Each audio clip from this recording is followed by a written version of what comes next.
Kemarin Redmi Note 12 udah rilis sih. Dan sebetulnya untuk Redmi Note 12 series yang menarik biasanya Redmi Note 12 Pro sih. Termasuk upgrade sih. Termasuk upgrade setelah tahun lalu kayak nggak kerasa itu ya, kurang nendang ya. Kalau tahun ini lumayan. Nah, pasti kalian juga mendengar kayak berita ada satu seri lagi Redmi Note 12 seri yang menyusul tapi di China sana, yaitu Redmi Note 12 Turbo Edition.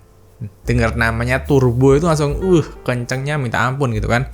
Nah, kalau kalian telusuri produk itu ya, itu mengarah kepada sebuah smartphone dari seri Redmi yang memakai chipset yang baru, yaitu Snapdragon 7 Plus Gen 2. Bukan 7 Gen 2, tapi 7 Plus Gen 2. Dan rumornya kuat banget, ini akan menjadi seri lanjutan dari Poco F series. Poco F3 nih, kelihatan deh.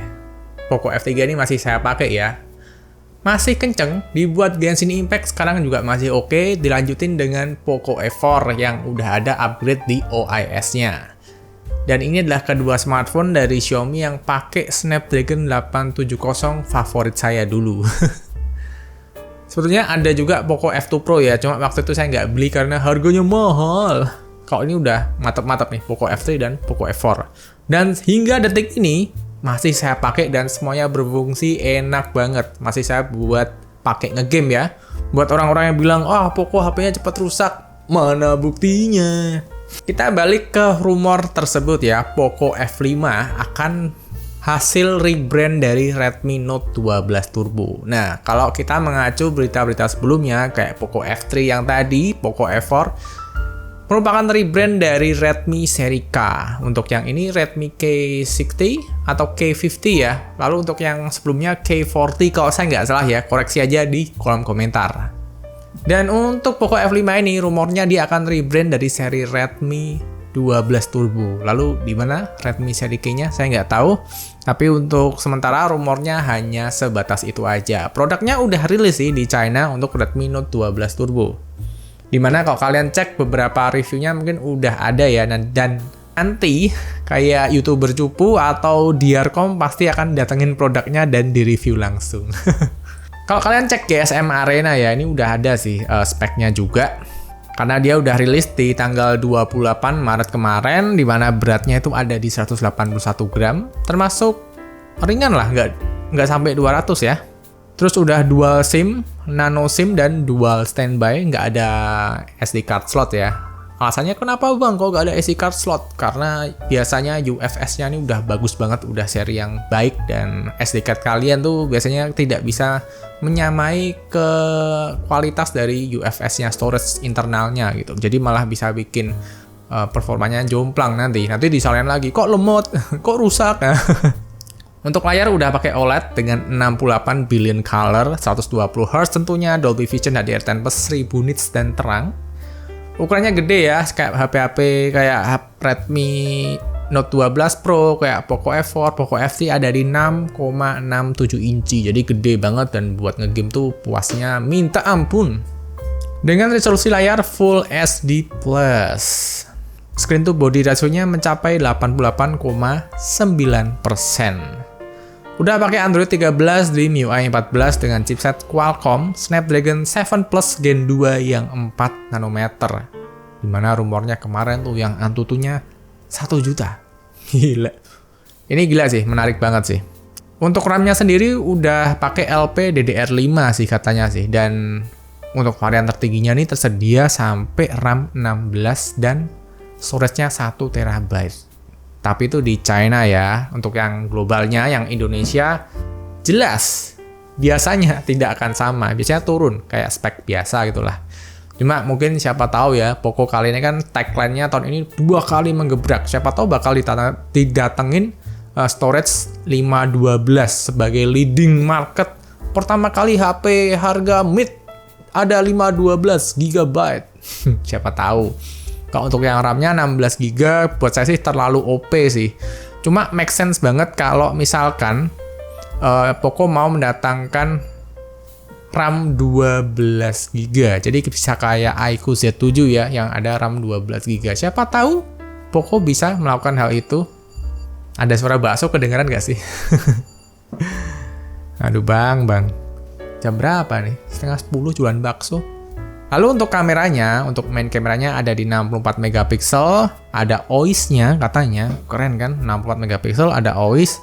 Kalau untuk ultra wide ya biasa ya, handphone Xiaomi Poco 8 megapiksel. Kalau nggak flagship nggak bakal deh. Lebih dari 8 megapiksel. Lalu ada penggembira yang selalu setia menemani Anda, yaitu makro 2 megapiksel. Yalah, nggak perlu ngeluh lah lensa makro. Udah bosen saya sampai ngeluh lensa makro ya. Untuk selfie kameranya ada di 16 megapiksel dengan perekaman 1080, 30, dan 60 fps. Untuk kamera belakangnya tentu bisa sampai 4K 30 fps. 4K 60 fps mungkin bisa juga sih, tapi ya itu bisa di seri yang lebih mahal lagi nanti ya. Untuk kayak gyro pasti aman ya. Untuk fingerprint juga untuk SMC katanya under display sih. Tapi kan biasanya pakainya side fingerprint ya. Untuk chargernya ada di 67 watt dan baterainya 5000 mAh. Dan ditanya, "Bang, kapan Bang Poco F5 Bang?" Jawabannya saya nggak tahu karena saya bukan orang dalam Xiaomi ataupun Poco. Cuma perkiraan saya setelah Redmi Note 12 ya emang jatahnya 2 seri HP Poco ya. Pertama ada di Poco X5 Pro dan ada Poco F5 menurut saya, dan ini perkiraan ya, prediksi aja. Jadi kalau salah ya mohon maaf. Tapi biasanya sih emang deket-deket kayak gini sih. Tapi nanti tunggu aja versi globalnya ya. Mungkin prediksi saya ada di Poco X5 Pro dulu ya. Untuk yang Poco F5 mungkin agak lama, agak nunggu. Tapi siapa tahu ada kejutan. Jadi untuk prediksi saya habis ini di bulan April setelah Lebaran nanti akan ada Poco X5 Pro. Lalu siapa tahu bisa dilanjut sih langsung masuk ke Poco F5. Karena di Poco F4 itu peluncuran global dengan peluncuran Indonesia cuma selisih seminggu aja. Bisa jadi dan ini akan menjadi produk yang sangat menarik banget. Jadi untuk yang Poco F series kan udah terkenal bagus sih. Saya suka banget sih, sampai saya masih simpen Poco F3, Poco F4 masih saya simpen semua karena emang oke. Dan menurut saya di tahun-tahun ini tuh HP yang paling kerasa ada upgrade-nya tuh HP yang minimal harga 5 juta. 5 juta, 6 juta itu kerasa banget upgrade-nya di sana ya. Kalau yang di bawah itu biasanya oke lah kalian bisa bilang upgrade, tapi mungkin beberapa ada yang kurang, ada yang disunat gitu ya. Susah banget nyeting HP di bawah harga 5 juta itu menggebrak kayak dulu. 9 all out itu susah banget sekarang. Jadi menurut saya ini sebuah produk yang patut dinantikan. Jadi buat kalian yang mungkin Redmi Note 12 series kemarin nggak terlalu menarik bang, saya pengen nunggu lagi aja deh gitu kan. Ya kalian mungkin bisa menantikan yang Poco F5 ini ya. Kalau yang Poco X5 Pro ya menarik sih, cuma kan pakai Snapdragon 778 kita udah tahu lah, udah katam lah Snapdragon 778 tuh performanya kayak apa sih. Tapi ini kan Snapdragon 7 Plus Gen 2 yang rumornya Antutunya 1 juta. Itu mau dijual harga berapa itu? Menarik banget itu. Saya bikin saya penasaran ya. Jadi untuk info selanjutnya bakal saya update di channel ini tentunya. Dan buat teman-teman yang udah nonton video ini dari awal sampai akhir, saya ucapkan terima kasih. Dan sampai bertemu di video berikutnya. Maaf ya, ini kursinya goyang-goyang terus. Karena saya ngomongnya nggak pakai skrip, mikir ini. Mikir terus sih deh. Terima kasih, bye-bye.